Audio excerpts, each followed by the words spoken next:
Welcome to Fox 10 News. A big annexation vote for Mobile. I'm Lenny Slagan. I'm Byron Day, and a big win for the Stimson administration. Let's get right to the results. First up, we begin tonight with the airport corridor that we talked about earlier. They voted against annexation. 862 voting no, 431 yes votes. In the Cottage Hill corridor, voters opting to be annexed in with 1,933 yes votes compared to 1,166 no votes. Now, the Kings Branch division also voting yes, with 295 agreeing to be annexed in and 235 rejecting that move. And then there's Orchard Estates up there along Bear Fork. 46 voting yes, 25 voting no to be annexed into the city. Well, the mayor and his staff very happy with those results, as you'd imagine tonight. Yeah, they certainly are. Brendan Kirby now live at Cravers, by the way, which is in the Cottage Hill corridor. He's got reaction there from the annexation supporters and the mayor. Brendan? All right, Brendan, even though airport saying no, the mayor is calling this a big victory for the city. Yeah, that's right. He is, Lenise and Byron. And as you know, this has been a long time coming. The mayor's been pushing annexation for years. He even suffered a defeat back in 2019 when the city council voted down an earlier version of the plan. Well, he came back with an even bolder plan tonight. And as you mentioned, it passed in most places. The annexation vote will push Mobile's population to almost 205,000 people. That makes the city eligible for some population-based federal grants that it couldn't apply for before. And it's also a point of pride. Mobile will become Alabama's second most populous city, and it will become bigger than Birmingham for the first time in more than a century. The mayor says that residents in the new area will see some city services almost immediately.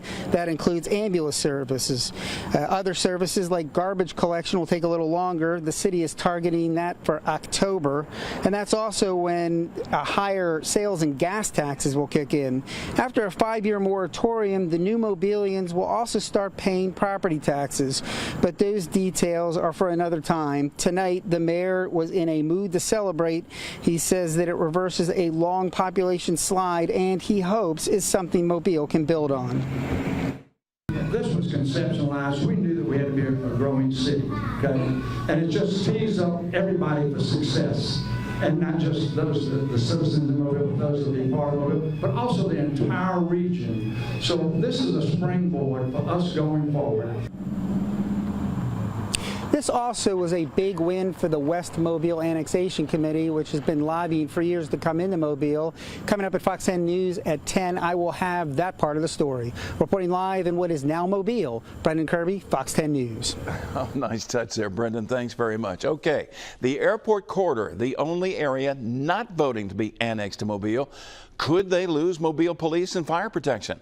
Well, right now, the area is in that 3-mile jurisdiction just beyond the city limits.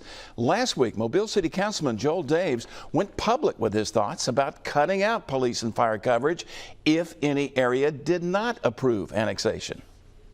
I think it would be appropriate for the City Council to again consider whether it makes sense for the city to continue to provide police and fire protection in the areas of police jurisdiction that do not annex into the city. Well, Daves claimed then that people in the police fire jurisdiction only pay about half the tax that Mobilians pay for the same services, creating a financial burden on Mobile. Well, if the city does pull its coverage in the airport corridor jurisdiction, the Mobile County Sheriff's Office would have to pick up the slack. However, Sheriff Paul Birch told our Shelby Myers his agency just doesn't have enough manpower to cover that area.